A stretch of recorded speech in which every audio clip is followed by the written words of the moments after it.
Of adjective of quantity and adjective of number. इस जो confusion है ना कि सर वहां भी सम यहाँ भी सम, तो which one is the adjective of number and which one is the adjective of quantity, कि कौन सा सम जो है हमारा एडजेक्टिव ऑफ नंबर है और कौन सा जो सम है वो हमारा एडजेक्टिव ऑफ क्वांटिटी है। वो डिफरेंस मैं आपके भी शेयर किया हूँ। आई थिंक सबके मोबाइल स्क्रीन पर मैंने जो कंटेंट शेयर किया है वो सबको दिखाई दे रहा होगा। तो एक एग्जांपल देखते हैं। जैसे कि मैंने कहा आई हैव सम शुगर, ठीक है, मैंने कहा आई हैव सम शुगर, मेरे पास कुछ मात्रा में शुगर है। देखो अब शुगर के पहले मैंने क्या यूज किया, सम यूज किया। तो यहाँ जो सम यूज हुआ है वो एडजेक्टिव ऑफ क्वांटिटी है, ठीक है, यहाँ जो सम यूज हुआ है वो एडजेक्टिव ऑफ क्वांटिटी है, because we can not count the sugar, क्योंकि हम शुगर को काउंट नहीं कर सकते। Got it. सेकेंड में अगर मैं इसी का एग्जांपल लेता हूं, आई हैव सम बुक्स, मेरे पास कुछ बुक्स है। अब देखो यहां भी सम यूज किए सर ने, नीचे भी सम यूज किए, but we count the books, लेकिन हम बुक को क्या कर सकते हैं, काउंट कर सकते हैं। तो this some is your adjective of number. तो ये जो आपका सम है वो एडजेक्टिव ऑफ नंबर कहलाएगा। आई थिंक कॉन्सेप्ट क्लियर हो गया होगा कि जब हम काउंट नहीं कर सकते तो वो एडजेक्टिव ऑफ क्वांटिटी कहलाएगा, और जब हम काउंट कर सकते हैं हमारे जो नाउन है या हमारा जो है वस्तु है, तो वो आपका एडजेक्टिव ऑफ नंबर कहलाएगा। सेकेंड एग्जांपल में देखते हैं, ऑल बॉयज वेंट अवे, सभी बच्चे दूर चले गए, ठीक है, तो सभी लड़के दूर चले गए। अब फिर से हम देखेंगे कि ऑल मतलब सभी, और ऑल का यूज इससे पहले हमने ऊपर में किए थे। तो यहाँ जो ऑल हुआ है बॉयज आया है उसके जस्ट बाद, तो बॉयज को हम क्या कर सकते हैं, काउंट कर सकते हैं। तो काउंट कर सकते हैं तो एकदम सीधा सा आपको लिखना है कि this all is a adjective of number. यहाँ जो ऑल यूज हुआ है वो एडजेक्टिव ऑफ नंबर है, because we count the boys, क्योंकि हम लड़कों की गिनती कर सकते हैं। सेकेंड एग्जांपल में आप देखेंगे ही एट ऑल द फूड, उसने पूरा भोजन खा लिया। अब भोजन को तो हम काउंट नहीं कर सकते, वो सिर्फ उसकी मात्रा को बता सकते हैं कि उसने पूरा भोजन खा लिया, इसको काउंट नहीं कर सकते। तो ये ऑल आपका कहलाएगा एडजेक्टिव ऑफ क्वांटिटी, ठीक है। देन उसी प्रकार नीचे भी है, मेनी एप्पल्स आर रॉटन, बहुत सारे एप्पल सड़े हुए हैं, तो इस एप्पल को हम काउंट कर सकते हैं। And many of them are hard working, और बहुत सारे जो है हार्ड वर्किंग है, तो इसको हम इंडेफिनिट प्रोनाउन कहते हैं, क्योंकि ये आपका क्या है, अनिश्चित है, ठीक है। तो इंडेफिनिट प्रोनाउन में भी देखो, आई थिंक अब प्रोनाउन का अगर कॉन्सेप्ट क्लियर रहा होगा तो आप इंडेफिनिट प्रोनाउन में भी मैंने मेनी का यूज बताए थे आप लोग को, ठीक है, एनी मेनी सम, जिसमें हम क्लियर नहीं कर पाते थे, हम कंफ्यूज रहते थे इंडेफिनिट में। तो ये क्या कहलाएगा, जो नीचे मैंने एग्जांपल लिया है उसको ध्यान से समझना। पहला वाला मेनी क्या कहलाया, एडजेक्टिव ऑफ नंबर, क्योंकि हमने एप्पल को काउंट कर सकते हैं। दूसरा मेनी जो है, many of them are hard working. अब देखो यहाँ क्या हो रहा है, हम यहाँ many of them are hard working indefinite pronoun है, ये इंडेफिनिट को बता रहा है कि वर्क करने वाले बहुत सारे हैं, लेकिन कौन कौन वर्क कर सकता है ये हम निश्चित नहीं है। तो that is your indefinite pronoun, not adjective of quantity, not adjective of quantity. नहीं तो बोलेंगे कि सर आपने ऊपर वाले को एडजेक्टिव ऑफ नंबर कहा है, तो नीचे वाला हमारा एडजेक्टिव ऑफ क्वांटिटी होना चाहिए। एडजेक्टिव ऑफ क्वांटिटी केवल वस्तुओं के मात्रा को बताता है, लेकिन इस एग्जांपल में हम देखते हैं कि many of them are hard working. यहाँ तो हमको संख्या मालूम है, लेकिन हम निश्चित नहीं है कि कौन कौन सा व्यक्ति हार्ड वर्किंग है, अनिश्चित है। तो इस मेनी को हम इंडेफिनिट प्रोनाउन कहेंगे। Got it. आई थिंक ये कॉन्सेप्ट क्लियर रहा होगा। Adjective of quantity and adjective of number and as an indefinite pronoun. Yes, सरदार जी बोलिए। वर्किंग का क्या चीज? Many of them are hardworking. इसी को फिर से सर एक बार। ठीक ठीक है, देखो मैंने अभी क्या कहा, जस्ट मैं थर्ड एग्जांपल ले रहा हूं, फिर से सुनिएगा। Many apples are rotten. ठीक है, तो यहां हम क्या कर रहे हैं, मेनी जो वर्ड है as a adjective of number use हुआ है। क्यों यूज हुआ है? Because we count the apples, क्योंकि हम एप्पल को क्या कर सकते हैं, गिन सकते हैं, काउंट कर सकते हैं, इसलिए ये वाला मेनी हमारा क्या कहलाया, एडजेक्टिव ऑफ नंबर। ये क्लियर था? नीचे मैंने एग्जांपल दिया, many of them are hard working. हमारे पास बहुत सारे व्यक्ति बैठे हुए हैं, वी कैन काउंट दैट, हम उसे गिन तो सकते हैं, बट सेंटेंस से हमें क्या पता चल रहा है कि हम श्योर नहीं है कि many of them are hard working, कि सभी लोग, बहुत सारे लोग मेहनती हैं, हम श्योर नहीं है, इसलिए इसको हमने क्या कहा, इंडेफिनिट प्रोनाउन कहा। अगर हम श्योर रहते तो हम उसको इंडेफिनिट प्रोनाउन नहीं कहते। और यदि यहाँ कोई वस्तु की बात होती, many of the sweets are sweet, ठीक है, मैं बोलूं बहुत सारी मिठाइयां मीठी होती हैं, तो उस मिठाई को अगर आप मात्रा को हम काउंट नहीं कर पाते, तब फिर वो मेनी आपका क्या कहलाता, एडजेक्टिव ऑफ क्वांटिटी कहलाता, एडजेक्टिव ऑफ क्वांटिटी कहलाता, जब वो मात्रा को बताता। लेकिन ये मात्रा को भी नहीं बता रहा है, ना ही संख्या को बता रहा है, क्योंकि हम वहां कंफ्यूज हैं, इसलिए इंडेफिनिट प्रोनाउन कहलाया। और उसके ऊपर मैंने एग्जांपल लिया, मेनी ऑफ द एप्पल्स, तो उस एप्पल्स को हम क्या कर सकते हैं, काउंट कर सकते हैं, तो और निश्चित भी है, काउंट करेंगे तो डेफिनेट भी रहेगा हमारा, इसलिए वो आपका क्या कहलाया, एडजेक्टिव ऑफ नंबर कहलाया। Got it?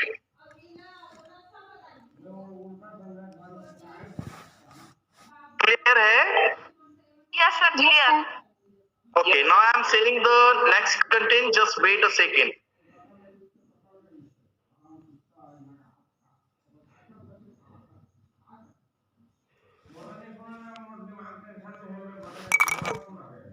Demonstrative pronoun, demonstrative distributive pronoun and possessive pronoun, तो उसके लिए बहुत इजी है, किसी भी प्रकार का कोई टेंशन नहीं होगा, क्योंकि बहुत सिंपल है, दोनों सेम है, बस थोड़ा सा डिफरेंस है दोनों में, अदरवाइज दोनों का डेफिनेशन सेम है और उसके एग्जांपल्स भी लगभग सेम ही हैं। तो चलिए हम सबसे पहले स्टार्ट करते हैं demonstrative adjective. Demonstrative adjective means होता है बच्चों संकेतवाचक विशेषण। संकेतवाचक विशेषण मतलब कहने के से जब हम किसी वस्तु को इशारा करके उसकी विशेषता को बताते हैं, जब हम किसी वस्तु की ओर इशारा करते हुए उसके गुणों को बताते हैं, उसकी विशेषता को बताते हैं, तो वो आपका डेमोन्स्ट्रेटिव प्रोनाउन कहलाता है। जैसे कि इसका डेफिनेशन है, adjective which are used to point out, adjective which are used to point out some person or thing are called demonstrative adjective. Let's repeat. फिर से रिपीट कर रहा हूं, adjective which are used to point out some person or thing are called demonstrative adjective. Means कहने का मतलब ये है कि ऐसे एडजेक्टिव जो किसी व्यक्ति या वस्तु को इशारा करने के लिए यूज किया जाता है, उसे हम डेमोन्स्ट्रेटिव एडजेक्टिव कहते हैं। जिसके लिए मैंने प्रोनाउन के क्लास में बताया है कि इशारा करने के लिए हम किस किस चीज का यूज करते हैं, दिस का यूज करते हैं, विच का यूज करते हैं, दोस का यूज करते हैं और दैट का यूज करते हैं। क्या क्या चीज का यूज करते हैं, this, these, those and that. और ये भी चीज मैंने क्लियर किया था कि पास की वस्तु या व्यक्ति के लिए हम दिस का यूज करते हैं और दूर की व्यक्ति या वस्तु के लिए हम दैट का यूज करते हैं। ये चीज भी मैंने 10 क्लास में आप सबसे क्लियर किया था। ओके, तो हम चलिए एग्जांपल लेते हैं, एग्जांपल से हमारा कॉन्सेप्ट और क्लियर हो जाएगा।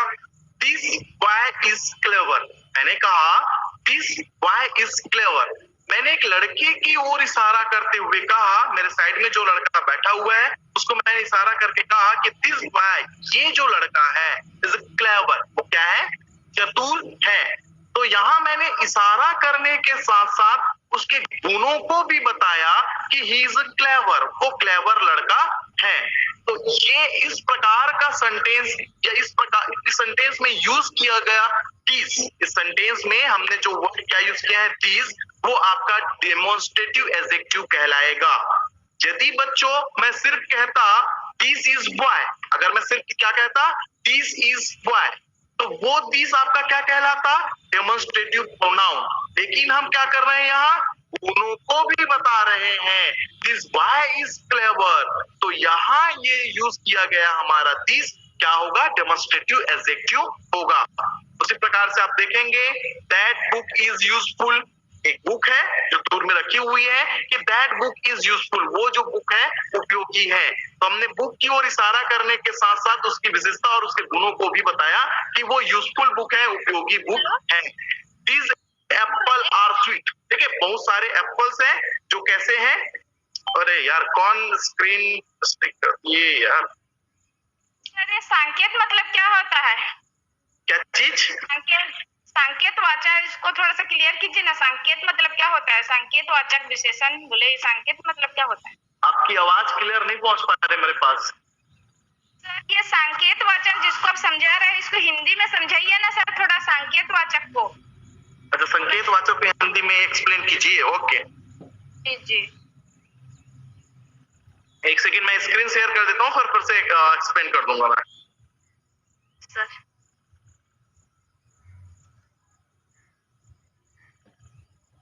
आप प्रेजेंटेटर को चेंज मत कीजिए यार, होस्ट चेंज करोगे या प्रेजेंटेटर चेंज करोगे तो दिक्कत होगी, क्योंकि मैं कंटेंट शेयर नहीं कर पाऊंगा, फिर आगे अपन बढ़ नहीं पाएंगे वैसे में।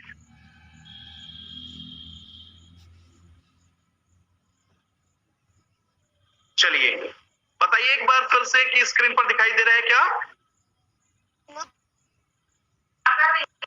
नो सर,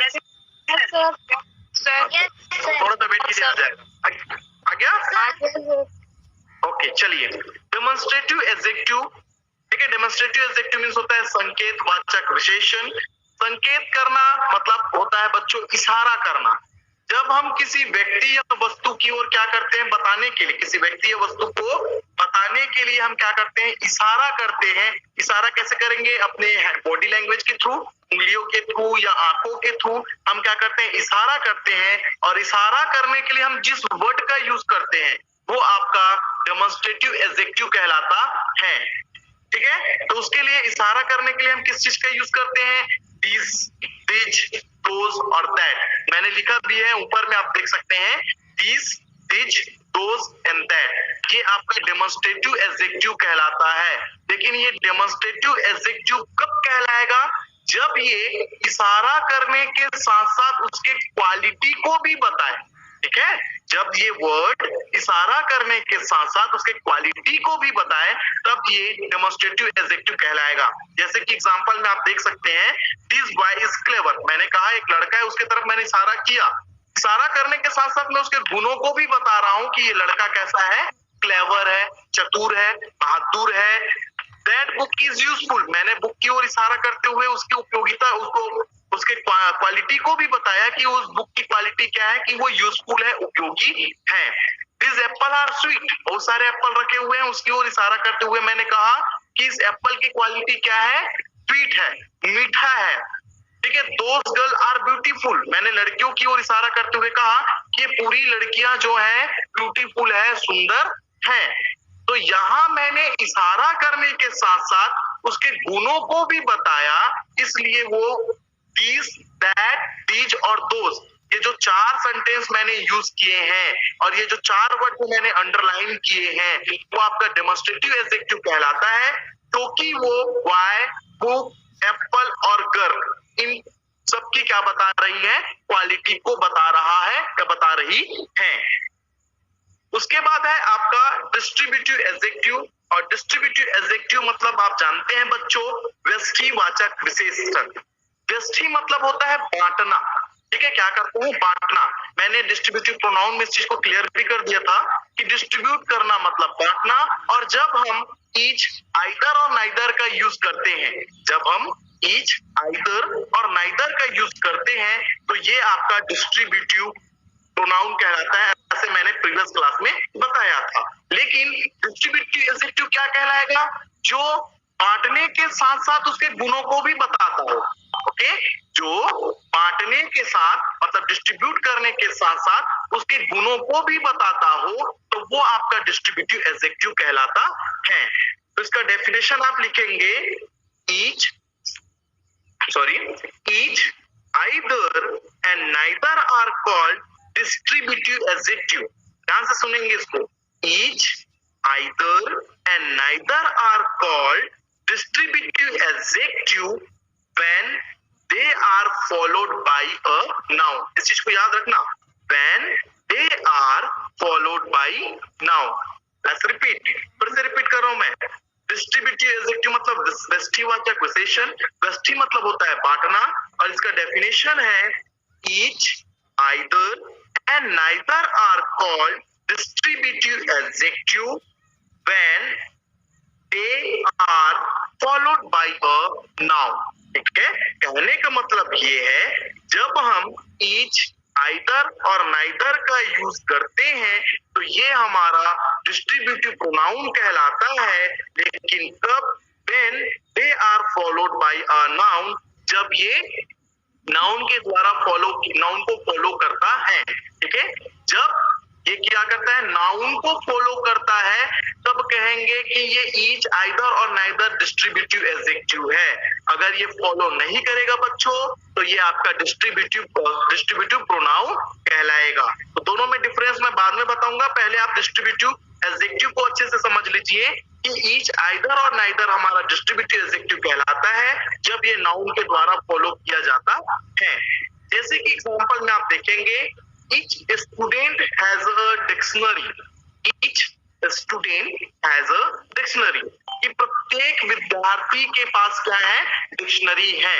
तो डिक्शनरी है वो उसकी क्वालिटी तो हुई, साथ साथ ये क्या कर रहा है, नाउन को फॉलो कर रहा है। कहने का मतलब है स्टूडेंट, स्टूडेंट आपका क्या है, नाउन है। कौन सा नाउन है, कॉमन नाउन है। ठीक है, कौन सा नाउन है, कॉमन नाउन है। और जब नाउन के पहले हम ईच आइदर और नाइदर का यूज करते हैं, ठीक है, जब नाउन के पहले हम ईच आइदर और नाइदर का यूज करते हैं तो वो आपका डिस्ट्रीब्यूटिव एडजेक्टिव कहलाता है। जैसे कि सेकंड एग्जांपल में देखेंगे, either boy is able to do this, या तो यह लड़का या तो लड़का इस काम को करने योग्य है। तो यहाँ भी हम कर रहे हैं डिस्ट्रीब्यूट करने का काम करने के साथ साथ हम उसके क्वालिटी को बता रहे हैं कि वो लड़का इस चीज को करने के लायक है, एबल है। और किसके बाद फॉलो हुआ है, फिर से देखेंगे, बॉय के बाद आया है, बॉय के पहले आया है, इसलिए क्या कहलाएगा आपका डिस्ट्रीब्यूटिव एडजेक्टिव कहलाएगा। नाइदर रोड वाज क्लियर, एक रोड है, ना तो ये रोड क्लियर है ना तो दूसरा वाला रोड क्लियर है। तो यहाँ भी हम बांटने के काम कर रहे हैं और बांटने के साथ साथ उसकी क्वालिटी को भी बता रहे हैं कि वो रोड जो है उसकी क्वालिटी क्या है कि यार साफ सुथरा नहीं है, क्लियर नहीं है। और ये नाइदर किसके पहले यूज हुआ है, आपका नाउन के पहले यूज हुआ है। वो नाउन कौन है, रोड। तो in this way you can say that the word each, either and neither are followed by noun। जो हम वर्ड यूज किए ना, each, either and neither जो है नाउन को फॉलो करता है। कौन कौन से नाउन को, एक स्टूडेंट है, एक बॉय है, एक रोड है। तो इन तीनों नाउन को ये क्या कर रहा है, यहाँ फॉलो कर रहा है, इसलिए ये आपका डिस्ट्रीब्यूटिव एडजेक्टिव कहलाएगा। ओके, इसका जो नेक्स्ट पॉइंट है P, we will continue in our tomorrow classes। हम अपने टुमारो के क्लास में इसके पी जो पॉजिटिव एडजेक्टिव है उसके बारे में डिस्कशन करेंगे। साथ ही साथ मैं इसके डिफरेंस को भी कल की क्लास में आपको बताऊंगा कि what is the difference between demonstrative pronoun and demonstrative adjective and what is the difference between distributive adjective and distributive pronoun. I think concept clear है। अगर आप मैच करके देखेंगे कि प्रोनाउन, डिस्ट्रीब्यूटिव प्रोनाउन में सर ने क्या बताया और डिस्ट्रीब्यूटिव एडजेक्टिव में सर ने क्या बताया और कैसे इन दोनों के बीच क्या डिफरेंस है, ये आप कल के लिए रेडी रखेंगे। और मैं तो उस चीज को बताऊंगा ही कि क्या डिफरेंस है, फिर भी आप घर में थोड़ा सा इसके बारे में स्टडी कीजिएगा। Okay, Yes, thank you so much. now I am ending the meeting and have you any doubt you can ask me your questions now। या कुछ किसी बच्चों को कुछ कहना है हमारे क्लास के बारे में कि कैसा रहा आज का क्लास, तो यू कैन से, आप कर सकते हैं, you can say. Sir distributive adjective का फिर से बताइए ना। क्या चीज? डिस्ट्रीब्यूटिव एक्सेट्रा बंद हो गया है। डिस्ट्रीब्यूटिव एडजेक्टिव को फिर से यस देखो, डिस्ट्रीब्यूटिव क्या बताना, उसका डेफिनेशन बताने, क्या बताने हैं? सर उसको समझाइए हाँ, समझाइए। एक्सप्लेन करूं? यस सर देखो, डिस्ट्रीब्यूटिव एडजेक्टिव का मतलब होता है दृष्टिवाचक विशेषण, और दृष्टि मतलब होता है, मैंने बताया, बांटना। ठीक है, जब हम क्या करते हैं, कामों को या किसी चीज को बांटते हैं, वो आपका डिस्ट्रीब्यूटिव कहलाता है। लेकिन बांटने के साथ साथ जब हम उसकी क्वालिटी को भी बताएंगे तो वो डिस्ट्रीब्यूटिव एडजेक्टिव कहलाएगा। साथ ही साथ वो नाउन को भी फॉलो करना चाहिए। अगर वो नाउन को फॉलो नहीं करता है तो वो आपका डिस्ट्रीब्यूटिव एडजेक्टिव नहीं कहलाएगा। इस सेंटेंस में मैंने आपको वही चीज बताया कि जब हम ईच, आइदर और नाइदर का यूज करते हैं वो आपका डिस्ट्रीब्यूटिव एडजेक्टिव कहलाता है, क्योंकि वो नाउन के द्वारा फॉलो हुआ रहता है। जैसे कि इसमें आप देखिए, each student has a dictionary. बहुत सारे विद्यार्थी हमारे पास है। हमने कहा कि सभी बच्चों के पास, राम के पास, श्याम के पास, गोलू के पास, मोलू के पास, सोलू के पास, राधा के पास, गीता के पास, गीता के पास, सबके पास क्या है बोला मैंने? डिक्शनरी है। तो जो है वो उसकी क्वालिटी कहलाया। और यहाँ देखेंगे कि जो वर्ड हम क्या यूज किए हैं, ईच। ईच जो वर्ड किए हैं वो किसके द्वारा फॉलो हो रहा है? नाउन के द्वारा फॉलो हो रहा है। और वो नाउन क्या है आपका? स्टूडेंट। तो वो स्टूडेंट नाउन है और उसके द्वारा फॉलो क्या कर रहे हैं हम? ईच को। तो ये जो ईच है वो आपका डिस्ट्रीब्यूटिव एडजेक्टिव कहलाएगा, क्योंकि ये नाउन को फॉलो करने के साथ साथ उसके क्वालिटी को भी बता रहा है। उसी प्रकार सेकेंड एग्जांपल में मैंने कहा either boy is able to do this. ठीक है, either boy is able to do this, कि ये लड़का इस काम को करने लायक है। अब लड़के की क्वालिटी बताया कि वो इस काम को करने के लायक है। ठीक है, ये हमारा फर्स्ट हुआ, क्वालिटी बता दिया मैंने। क्वालिटी बताने के बाद है कि when they followed by noun. अगर आइदर नाउन को फॉलो नहीं करता, मतलब बॉय हमारा नाउन है और उस बॉय को किसने फॉलो किया है? आइदर। तो इसलिए ये आइदर आपका क्या कहलाएगा? डिस्ट्रीब्यूटिव एडजेक्टिव कहलाएगा। उसी प्रकार नाइदर भी है बच्चे आपका, नाइदर रोड वाज क्लियर। तो इसमें क्वालिटी क्या बताया? क्लियर, मतलब साफ सुथरा है रोड, हमने क्वालिटी बता दी है, ये एडजेक्टिव कहलाया। लेकिन क्या कर रहा है वो? नाइदर रोड, ना तो ये रोड ना तो वो रोड। बहुत सारे रोड की बात करें, ना कि एक रोड की बात कर रहे हैं। ठीक है, ना तो यह रोड क्लियर है ना तो वो रोड क्लियर है, मतलब साफ नहीं था। तो यहाँ फिर से आप देखेंगे रोड हमारा नाउन है और उसको फॉलो कर रहा है कौन? नाइदर। इसलिए ये जो तीन वर्ड मैंने यूज किया ना, each, either and neither, followed by student, boy and road. ठीक है, ये तीन नाउन के द्वारा ये जो तीन वर्ड है वो यूज किया गया है, इसलिए हम इस वर्ड को डिस्ट्रीब्यूटिव एडजेक्टिव कहेंगे। और ये चीज आपको और ज्यादा क्लियर कब होगा? जब मैं ना डिस्ट्रीब्यूटिव प्रोनाउन और डिस्ट्रीब्यूटिव एडजेक्टिव के बीच डिफरेंस को बताऊंगा, तो ये ज्यादा क्लियर और होगा आपको। ओके सर, डिस्ट्रीब्यूटिव एडजेक्टिव का एक बार डेफिनेशन बताइए सर। ठीक है, ये चीज मैं कल बता दूंगा, है ना। अभी टाइम ओवर हो गया है और इसी को थोड़ा सा ना अच्छे से सुना करो और फास्टली लिखा करो ना। ऐसे डेफिनेशंस जो हैं उसको थोड़ा सा फास्टली लिख लिया करो। ज्यादा कुछ नहीं है, देखो सिंपल सा डेफिनेशन है, each, either and neither are called distributive adjective. वो चीज लिखा हुआ है, each, either and neither are called distributive adjective when they are followed by noun. When they are followed by noun। बस कुछ डेफिनेशन नहीं है, जो प्रोनाउन में डेफिनेशन लिखे हैं वही डेफिनेशन आपको यहाँ लिखना है। इसलिए मैंने बार बार ये चीज कहा था बच्चों कि जिसको प्रोनाउन का क्लास क्लियर है उसको आने वाले क्लास में कोई भी दिक्कत नहीं होगी, क्योंकि हम रिलेटेड ही पढ़ेंगे आगे जो पढ़ेंगे उसमें। ओके, चलिए, thank you for joining the class. Now I am ending the meeting.